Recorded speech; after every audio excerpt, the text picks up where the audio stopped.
रावण जैसा शिव भक्त होता था, तब रावण जैसी नकारात्मक शक्ति के परिवार में भी विभीषण जैसे संत हुआ करते थे। तब बाली जैसे खलनायक के परिवार में भी तारा जैसी विदुषी स्त्रियां और अंगद जैसे सज्जन पुत्र होते थे। उस युग में खलनायक भी धर्म का ज्ञान रखता था, इसलिए राम ने उनके साथ कहीं छल नहीं किया। किंतु मेरे युग के भाग में कंस, जरासंध, दुर्योधन, दुशासन, शकुनी, जयद्रथ जैसे घोर पापी आए हैं। उनकी समाप्ति के लिए हर छल उचित है पितामह। पाप का अंत आवश्यक है पितामह, वह चाहे जिस विधि से हो।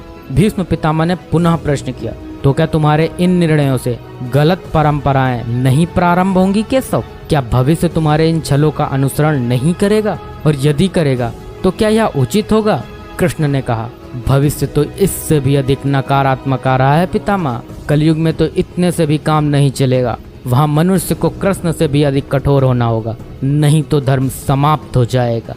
जब क्रूर और अनैतिक शक्तियाँ सत्य एवं धर्म का समूल नाश करने के लिए आक्रमण कर रही हों तो नैतिकता अर्थहीन हो जाती है पितामह। तब महत्वपूर्ण होती है विजय, केवल विजय। भविष्य को यह सीखना ही होगा पितामह।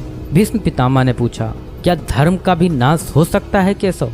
और यदि धर्म का नाश होना ही है तो क्या मनुष्य इसे रोक सकता है? कृष्ण ने कहा, सब कुछ ईश्वर के भरोसे छोड़कर बैठना मूर्खता होती है पितामह। ईश्वर स्वयं कुछ नहीं करता, केवल मार्गदर्शन करता है। सब मनुष्य को ही स्वयं करना पड़ता है। आप मुझे भी ईश्वर कहते हैं ना, तो बताइए ना पितामह, मैंने स्वयं इस युद्ध में कुछ किया क्या? सब पांडवों को ही करना पड़ा ना।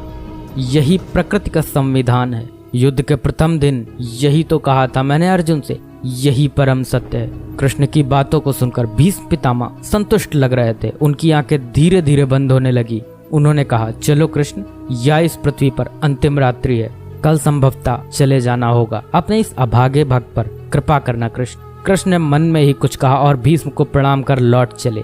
पर युद्ध भूमि के उस डरावने अंधकार में भविष्य को जीवन का सबसे बड़ा सूत्र मिल चुका था। जब अनैतिक और क्रूर शक्तियां सत्य और धर्म का विनाश करने के लिए आक्रमण कर रही हों तो नैतिकता का पाठ आत्मघाती होता है।